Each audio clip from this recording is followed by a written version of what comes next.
traditionnels. Ok, donc, est-ce que vous pouvez me citer les plats traditionnels que vous connaissez, plats traditionnels martiniquais? Poulet Colombo. Ok. Migan, Tinalamoui. Quoi d'autre? Un toutou. Lentilles que cochon. Ok, on va s'arrêter sur Tinalamoui. Bon, d'où la morue sort. Ouais, c'est pas juste. C'est pas, non, c'est pas. On va attaquer le truc. Ah ouais, D'où la morue sort. du magasin. Islande, Norvège, tout ce qui est au niveau de l'Arctique. Et à un moment donné, pendant notamment l'esclavage, c'était au niveau de Terre-Neuve. Où même ceux qui naviguaient, en tout cas, disaient qu'il suffit de mettre un panier dans l'eau et on attrape du cabillaud. Donc, au niveau de Terre-Neuve, pas loin de Saint-Péry-Miquelon. Donc c'est pour ça même que dans notre langage, il y a le fait que mon cas est Miquelon, ça veut dire que je vais loin. Parce qu'il y a des Martiniquais, effectivement, qui allaient faire la pêche à ce niveau-là.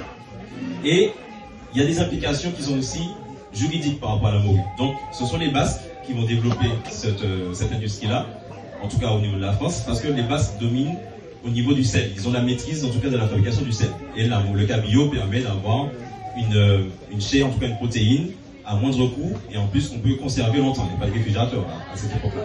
Donc, dans le code noir est inscrit le fait que les esclaves pourront se nourrir de morue et de viande séchée. Mais comme la viande fluctue en fonction de la ressource, donc c'est institué dans le code noir. Donc ça veut dire que c'est pas une consommation qui correspond ni aux populations qui sont sur place, ni aux populations qui sont importées d'Afrique, etc. Bon, jusque-là, donc il y a un héritage colonial qui vient de la morue et qui est même inscrit dans le code noir, dans la législation. Donc c'est l'alimentation des esclaves qui est liée à ça.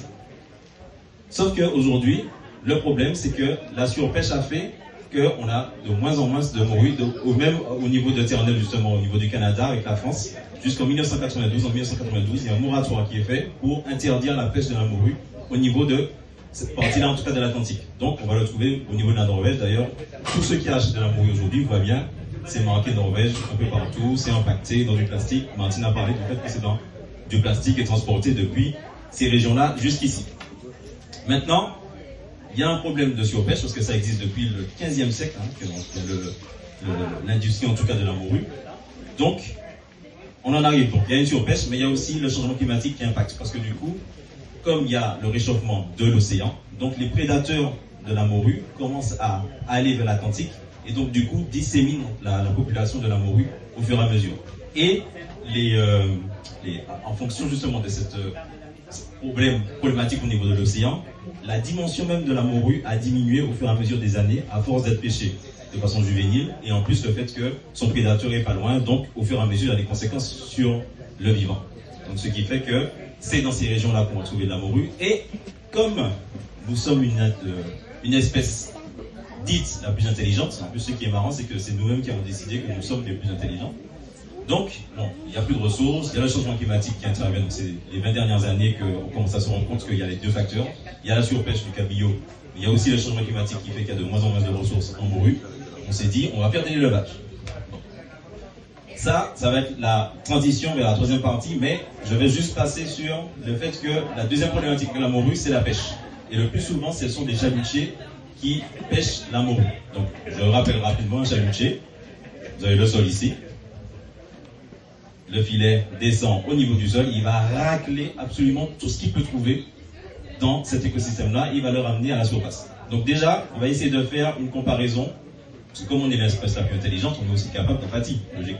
Allons se mettre dans la place du cabillaud. Vous êtes dans votre espace naturel, on est ici. Quelqu'un avec un gros filet, il nous ramasse tous. Okay, mais il nous ramasse aussi avec nos prédateurs, ou les bêtes qu'on n'aime pas. Donc on va monter. Avec le chalutier, on va monter avec les ravets, avec les rats, avec tous nos animaux qu'on aime bien, les scolopendres, etc. Donc tout ça, on est tous concentrés dans ce filet-là et on sort de notre milieu naturel. Maintenant, je vais vous demander d'inverser.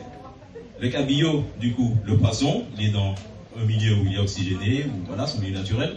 On l'y extrait. Nous, on va faire le contraire. En tant qu'être humain, on va aller dans l'eau. C'est comme si, justement, pendant tout ce moment-là, il va suffoquer parce qu'il sera mis sur le ponton pour pouvoir être trié. Donc pendant ce temps-là, ça dure entre 25